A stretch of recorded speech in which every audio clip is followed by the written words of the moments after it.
Welcome to Real Estate Coaching Radio, starring award-winning real estate coaches and #1 international best-selling authors, Tim and Julie Harris. Real Estate Coaching Radio is the nation's #1 daily radio show for realtors who demand authentic, real-time coaching.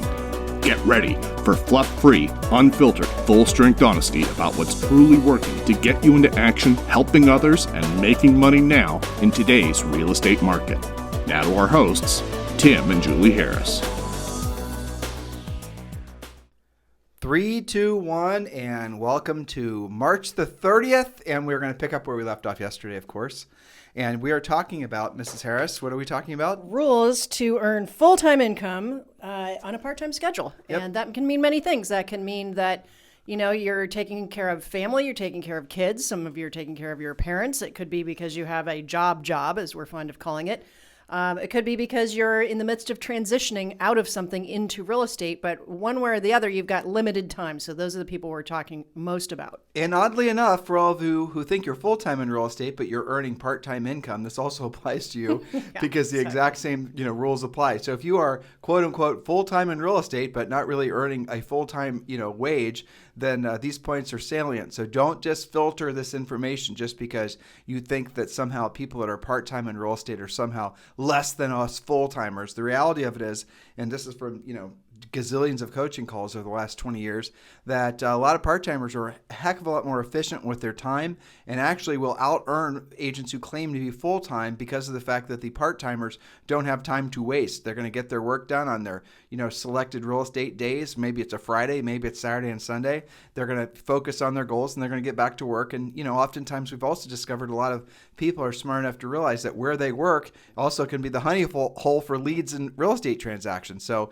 we need to think expansively because we're in this new generation, we're in this new sort of era of technology and whatnot. You're going to see a lot of people that are not going to just basically have a mindset of this is what you do day in and day out. They're going to have multiple, what do the kids call it, Julie? Side hustles. Exactly. That's right. Yeah. So if you missed the first 5 rules about how to earn full-time income on a part-time schedule, then get caught up on your podcasts because we're starting with point number 6. And the rule or the point is know what actually makes you money in real estate. There's a whole lot of things that sort of look like maybe they could someday possibly lead to a lead, but what it actually makes you money in real estate. And our longtime listeners have this list memorized, but it's easy to memorize it because it's chronological. It starts with your most important job, which is generating the lead in the first place. Lead generation, we recommend to be prospecting based and marketing enhanced, and you don't even always have to go into the marketing part of that, but certainly Julie, generate the lead in the first place. You just said a bad word. I know I said prospecting. I know you did. It slipped past you. No, she didn't say prospecting, listeners. So those of you who are basically going into your safe places in your minds because you don't ever think of yourself as a prospector. Yeah. She meant proactive lead generation. That's right. Thank you for the correction. See how the that sounds so translation. much. So you have to nerf up your words nowadays, Jules. I know. Yeah. So generate the lead in the first place. Then that makes you have to follow furiously fast lead follow-up. That's critical. Some of you guys listening that have been around for a long time, that particular rule, when you apply that, you can immediately feel a difference in your business versus extra double super filtering, and then sitting on the lead and wondering why they don't know who you are when you call back. So furiously fast lead follow-up then leads to pre-qualifying both buyers and sellers, presenting, negotiating, and closing, lather, rinse, repeat. Anything that's not on that list, I don't know why you're doing it. And here's a little secret. Those of you who are going to just be working in real estate part-time, or those of you who are working full-time, earning a part-time income, if you really want to get the most of your actual work time in real estate, all you've got to do is really get good at 3 of maybe 4 of those activities. Proactive lead generation. You have to get good at obviously pre-qualifying, presenting, and then really negotiating. If you get good at those 3 things and you're terrible at everything else, you're going to be wildly successful in real estate because guess what, listeners? Those are the 3 very things that most people never learn how to do. I'll say them again. Proactive lead generation. That's the antithesis, the exact opposite of what most of you are doing. This is not buying leads. This is not being passive. This is not hoping and praying that the phone rings. The centers of influence past client shows up on your radar. This is actually proactively going after the business. That's primarily what we teach agents to do. Go after specifically listing business. That's what our coaching business is all about primarily. And then once you've learned how to do that, and it takes less work than you think. Most of the work it takes, well, all the work it takes is between your ears. But when you move into the realm of being a proactive lead generator, you'll experience this overwhelming feeling of freedom because you'll never be having to buy your business or hoping that whoever you're spending your money with that month is going to deliver on what they promised in terms of actual leads.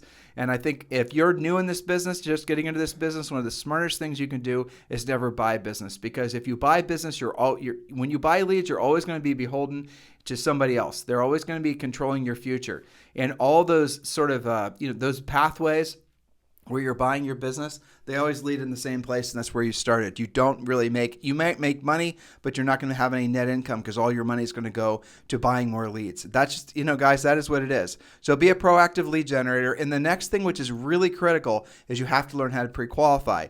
Pre-qualifying for motivation, pre-qualifying for time frame. When you learn to be a really good pre-qualifier, and by the way, these are all scripted approaches. Now, I know I just said a bad word. I said script, so we can change it. We can nerf that one up too. A script is nothing other than a conversation outline, right? That's proven to get you to the results that you and the seller want, or the buyer in some cases. So the moral of the story here is take a business professional approach when you're proactively lead generating and when you're then, having these conversation outlines, aka scripts. And then the last thing is really, then you have to learn how to present. And then, Julie would want me to throw on there negotiate. That's important too, because this is a tough market. Especially now. Yeah, especially now. But if you learn really the first three things, and obviously you're going to have to learn the fourth one too, but on the seller side of things, there ain't no negotiating. Well, look at it this way.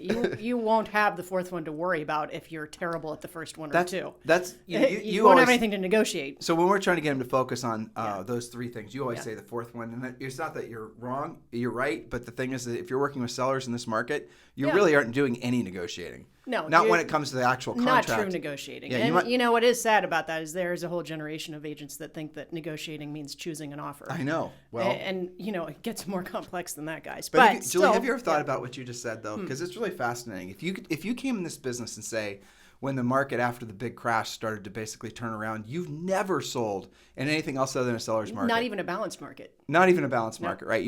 Now, if you're in, say, for example, selling condos in Miami, or you're in New York, New York's a good example of where, basically markets can turn around just as fast as they go up. They can come back down. And that started happening in earnest probably 5 or 6 years ago now, really, where New York started to pivot. And now it's a buyer's market. But many of you, all of you, I have to say, probably like 14 of you listening, and our podcast has tens of thousands of listeners, we're in the business long enough to know what it's like to sell in what we call a real market. A market that's either in correction towards a buyer's market, or just an equilibrium market where there's a good 90 days worth of supply of homes, so there's no feeding frenzies for new listings like there are now. But you don't know, and the reality of it is you've been spoiled in a lot of ways. But now what's happening is if you've been working just primarily with buyers, you're not being spoiled, you're being tortured. The whole buyer end, and I don't want to go back over this necessarily unless you do, Jules, but listen to the podcast we did last week where we were talking about, in essence, the death of buyer agency. And yes, it was a dramatic, salacious title, but the reality of it is that is what's going on right now. There's a difference between quitting and quitting while you're ahead. And many of you need to just simply accept the fact that you need to pivot and put all your best energies to working with sellers, because the buyer end of the business is becoming more competitive. It's actually requiring more skill almost than being a listing agent. And also your commissions are dropping. So there's really no real logical reason to be putting any best energies towards being a buyer's agent. So if you have a choice and you have a limited amount of time, which is all of you, whether you're full-time or part-time, whether you're a grizzled veteran or not, if you're trying to decide where to put your best energies every day, absolutely put them towards being a listing agent. And along those lines, a lot of you guys have been texting Julie and I asking about how to join our coaching company. I'll give you the fast track to do it. Just go to our website, timandjulieharris.com, and go to coaching and sign up for Premier.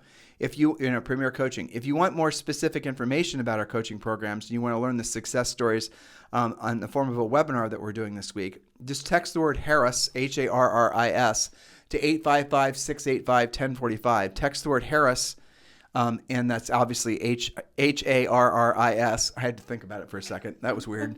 855-685-1045. So text the word Harris to 855-685-1045. And when you do, we'll text you back a link, and you can choose your day and time to attend the webinar. And we're going to be interviewing 6 to 8 of our top producing agents. You obviously then will have a lot of motivation and hopefully education to get you into action in your own market. But absolutely do it while you're thinking about it. Text the word Harris, Harris, to 855-685-1045. All right, so point number 6 was know what makes you money in real estate. We just talked about that. And point number 7 is to do those things, follow your schedule, which contains dollar productive activity. At least 75% of your real estate time should go to lead generation, pre-qualifying, and presenting, right? The rest of the time, you should be actually on appointments. So what that really means is if today's a day that you don't have appointments, spend 100% of your day doing those things that bring you closer to that paycheck. So actually following the schedule, and when you get our Harris Rules book, when you text like Tim directed you a second ago, you're going to have access to our recommended schedule. And of course, depending on what hours you have to devote to real estate, you can slightly modify that. You're going to modify the time, not the activity. I didn't tell him how to get the free book. I'll do that in a second. Yeah, that's okay. Okay. Go ahead. Okay, so that was point number 7. Point number 8, use a transaction coordinator for efficiency. It's worth it for you to not be stuck in the weeds when you could be generating, presenting, and closing. How many of you guys use the excuse that you couldn't generate anything new today because you were putting out fires, you were spinning your plates, you were taking care of your deals? So that's why the real estate gods created for you this thing called transaction coordinators. It is absolutely worth the money.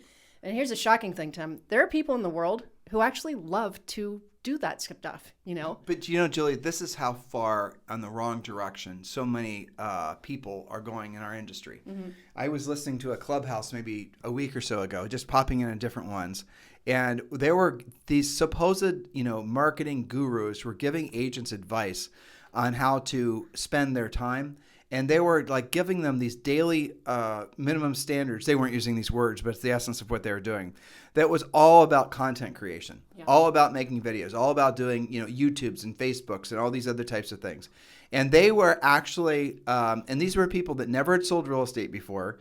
They had no real clue what the hell they were talking about in the realms of real estate. And here's the thing I want you guys never to forget. And again, if you've been in the business for a long time, you've maybe known this, but never had it said like I'm about to say it to you. So a lot of these marketing gimmicks and all these other sort of passive lead generation things, this is the reason that we will never tell you to do that as your primary source of business. We'll always tell you to be proactively lead generation based and then marketing enhanced. And by the way, once you're proactively lead generation based, you might not ever choose to do any marketing, and that includes social networking. And here's the reason why. Because the whole premise behind marketing and advertising is supposed to be to sell a product or to build brand awareness. And then with that brand awareness or building said product, then you're supposed to somehow magically, mystically, people are going to want to call you. That's just the big lie. That has always been the big lie, especially as it pertains to real estate. And I'll tell you why. Because your job in real estate is not worrying about your brand or your marketing or social media content. Your job in real estate is to help people buy and sell real estate. You don't have to go, it's not like you have to do a lot of marketing to find sellers. The sellers are in your marketplace right now, and they have their hands in their air. And I'll tell you about one that you drove by today on the way to Starbucks. Remember that for sale by owner, or that 3 for sale by owners? Or maybe they didn't eat, your market's so hot the FSBOs aren't even putting signs in their yard. They're just putting them on different for sale by owner sites.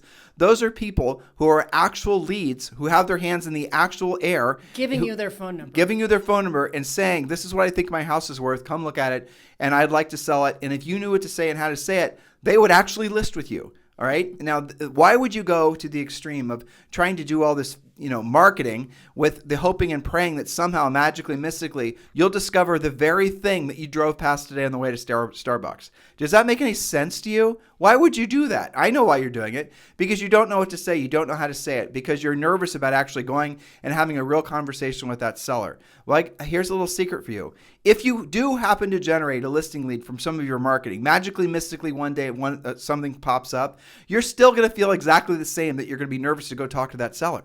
Your nerves in that very, the hesitation you have to go knock on that for sale by owner's door, that's because your subconscious mind is telling you do not have the skills to earn that listing. You might fool someone in to thinking that you have the skills to sell the listing from your fancy marketing.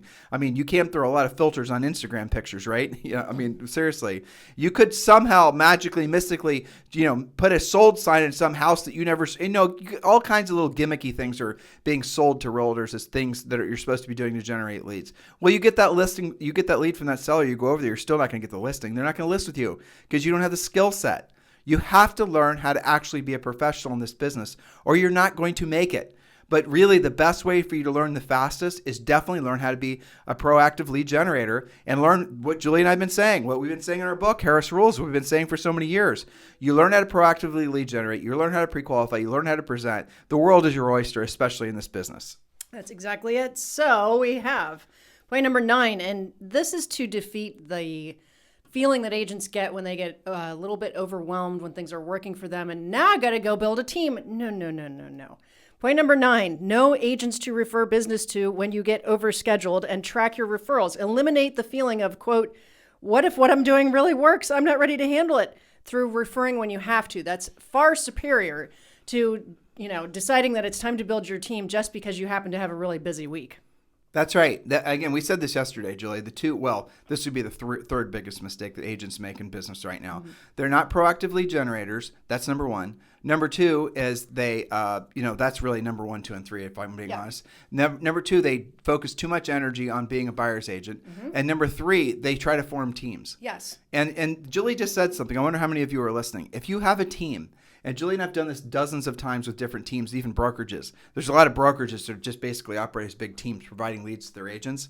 If you did a profit and loss statement on the buyer side of the transactions where you're providing leads, you're going to discover quickly that side of the business makes no profit. So when you do a profit and loss statement on the whole business, what's happening is the profit from the listing side covers up the loss from the buyer agent side. Bottom line being is the listing side of the business is subsidizing the buyer agent side of the business. Now you're saying, well, Tim, I have these buyer leads. Well, you have the buyer leads because you're buying the buyer leads. Why don't you stop buying the buyer leads? Start there. Why don't you pivot your entire business and your entire approach to real estate and just focus on being a listing agent? Oh, Tim, what am I going to do with the buyer leads that come as a result? Do what Julie just said. You're going to refer those buyer leads out to agents in your marketplace, of which I think you guys know by now there's tons of them, who will never learn how to be listing agents, who will always want to be buyer's agents. And you can send those leads to those buyers, those independent agents, and charge them a referral fee. And here's the punchline. The referral fee, even if it's only 25%, even if it's only 20%, you're going to make more profit from referring that business out to an independent agent than you ever would had that person been working for you as a buyer's agent. And you won't have to babysit them and run your adult daycare, aka team. Yeah, and because they're only getting 1 or 2 leads here and there from you, they're much more appreciative and actually do that versus saying, oh, that lead wasn't good enough and give me 10 more that I can, maybe or maybe not call. Well, well, to your point, Jules, mm-hmm. I mean, the best, once a buyer's agent that's working as part of a team gets even moderately good, they leave the team. Sure they do. Sure. They're just...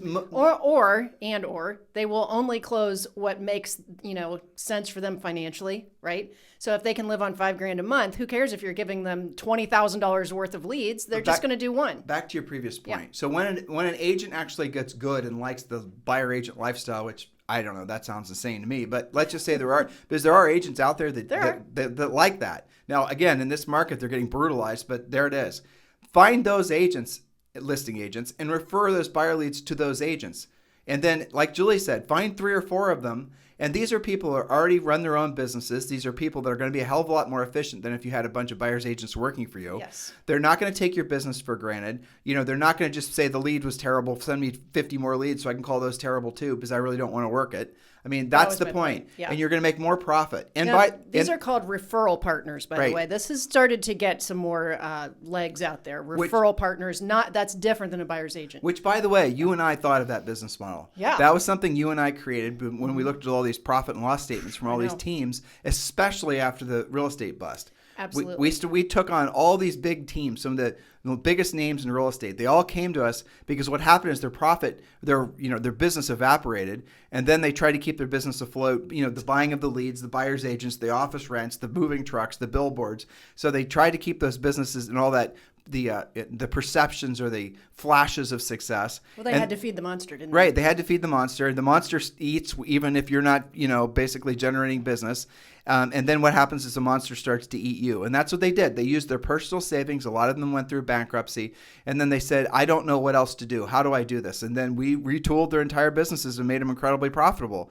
And the most profitable, most successful real estate people are almost always the ones you've never heard of because they just keep their head down, helping their customers, making money, reinvesting that money, and becoming rich. We don't in real estate celebrate people like that because they, generally speaking, have their egos in check. They're not out there trying to be on the covers of, whatever you're trying to be on the cover of nowadays or Instagram star.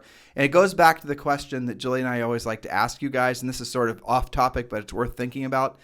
You have to choose. You cannot have both. You have to choose between being rich and being famous. You have to choose because it is a philosophy of life and business. If you are trying to be famous, you will do that by sacrificing the opportunity to be rich.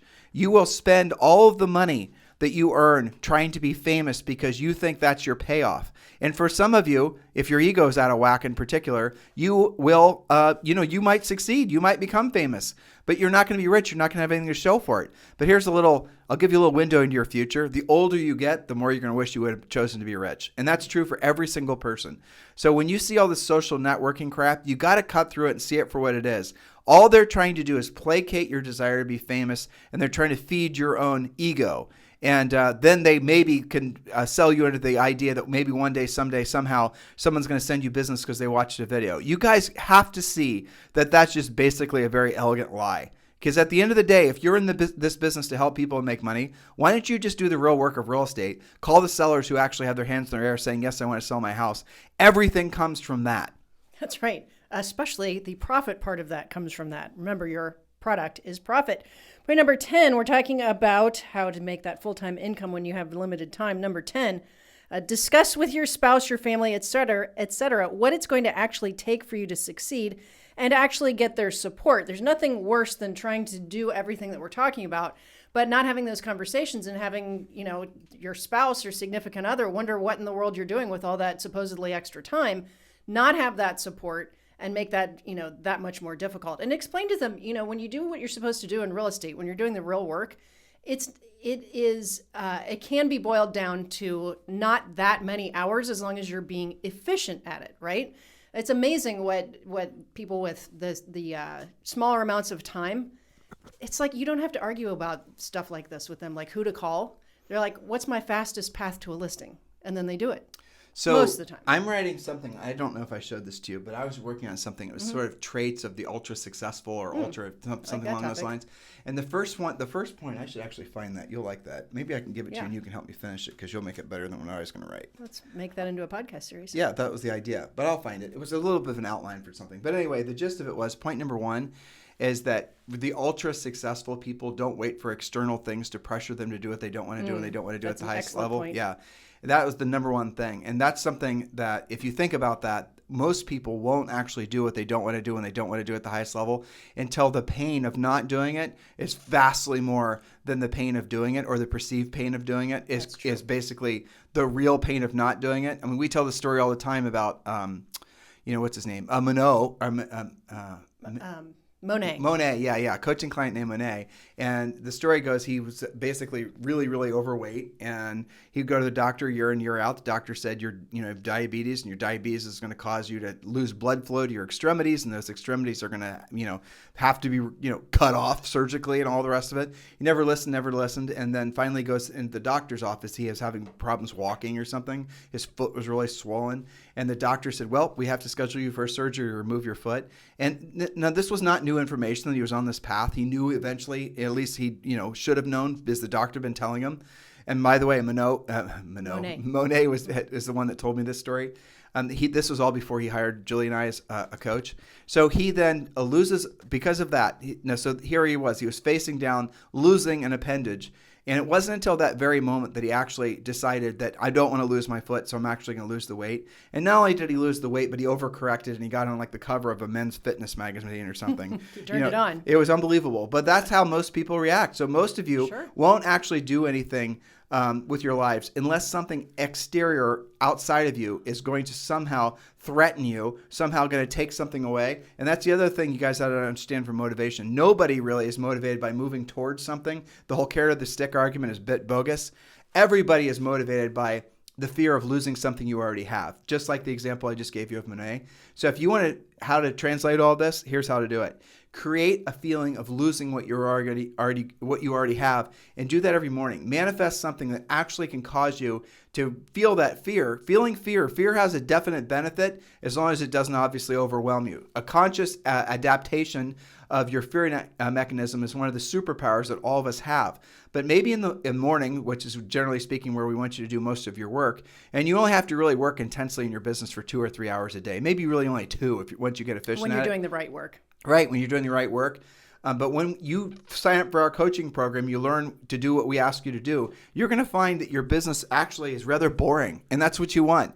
You want a boring business. You want a business, predictable. a boring, predictable business that produces, boring, predictable profit. That's ultimately what you want. And by the way, Julie mentioned earlier the Real Estate Treasure Map book, and that's our fill-in-the-blank business plan that includes a suggested daily schedule, includes basically everything a lot of you guys need. And if you've been in the business for a long time and you haven't downloaded and completed the Treasure Map, you really ought to do it because it's going to give you a lot of clarity. And yes, this book is available on Amazon, but you don't need to buy it. Don't buy it. Let us give it to you. And all you've got to do is text 2021. Text the numbers 2021 to 855-685-1045. Text 2021 to 855-685-1045. And when you do, we're going to text you right back a link, and you just go download the books. No strings attached. It's not just the Real Estate Treasure Map, but it's also Think and Grow Rich for Real Estate, your 12-month lead generation plan, and a lot of other great books. So just text away 2021 to 855-685-1045. Yes, and the last 2 points are fairly easy for you to do something about. Point number 11, ask for help when you need it. Tim just told you how to do that. Part-time agents are common and welcome in all of our coaching programs. We've got pilots, firefighters, teachers. We have an actual rocket scientist, for example. Okay, a real one, I checked.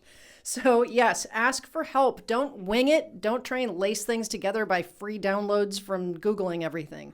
Get some actual help. Point number 12, don't listen to anyone who tells you that you can't do it. It's not up to them. It's up to you. Adopt the if it's meant to be, it's up to me mentality, and take massive action daily. I mean, I don't know why you guys listen to people that haven't done what you want to do and why you search out weird places to get that kind of advice. I guess it's because it's free and it's easy for you to do. But, it's kind of get theater. what you pay for too. But it's work theater. I mean, it is. That's what it is. When agents listen to what we're saying, there's no way any of them will listen and not think that what we're saying will help them make money.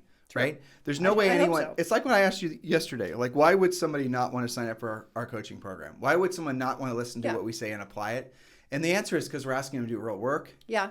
And the other answer is. And because they're having to be more accountable. Well, the other answer is because a lot of people are more comfortable in the starting gates than they are actually deciding to go out and run the track. Because if they go on the run on the track, they're going to then have to compete. And then their subconscious ego that's telling them they might not actually be as fast as they think they are on the track. So as long as they stay on the gates, they can just in their heads tell them that they're actually, race winners.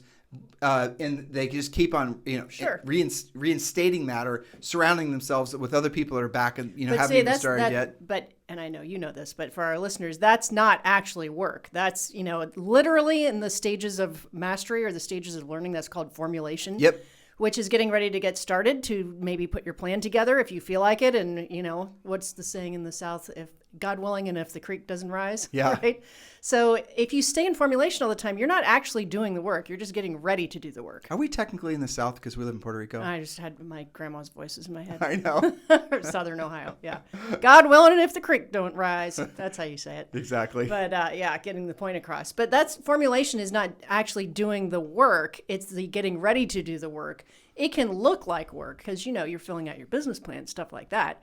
But it's not the things that will actually bring you a paycheck. Yeah, that's it. So, guys, listen, your suggested course of action for today is if you've not done it yet, get our book, Harris Rules. It is as it says on the cover, a real estate agent's practical, no BS, step-by-step guide to becoming rich and free. Get the book. Think about what we're saying. Realize that we're not in there telling you to buy a bunch of leads and do a bunch of stuff on just the hoping and praying that it's going to generate business for you. We're telling you what to do, how to do it, when to do it, everything that you need to know on how to build your real estate business. Practical, tactical, that's what we're all about. Do something with this information, guys. Don't just stay in that formation stage. I've had so many people that have come to Julie and I, especially in really the last 12 months. And, they're our age, they're older, and some of them are a little bit younger. And they're saying, I've been listening to you guys forever, but I wanted to see if I could do an easier way. I wanted to see if I could hack it. I wanted to see if the fun stuff is going to somehow get me into the end zone. And I realized what you guys have been saying has been and always will be the truth. And I now need to basically suck it up, buttercup, another Southern saying. And I actually need to get to work. So if you're at that point, don't fight that. That is your future self. Telling your present self to get off your butts and actually learn to actually become the best version of yourselves as real estate professionals. It will take work. It will take skill. It will take effort. It will take dedication. And you're going to fall down a few times. And guess what? You can get back up, and you're then finally going to have the real estate business that you've always wanted to have. And it doesn't have to be predicated on buying leads and running a profitless business. So take these things seriously. If there's anything we can do for you guys, if you want to talk to us about joining our EXP family, please do consider texting me directly at 512-758-0206. 512-758-0206. In the meantime, have a fantastic day, and we'll talk with you on the show tomorrow. This program has been a presentation by Tim and Julie Harris, Real Estate Coaching. For more information on our real estate coaching and training programs, visit our website at timandjulieharris.com. Remember to tune in weekdays at noon for upcoming shows, and until next time, thank you for listening to Real Estate Coaching Radio with Tim and Julie Harris. This podcast is a part of the C-Suite Radio Network. For more top business podcasts, visit c-suiteradio.com.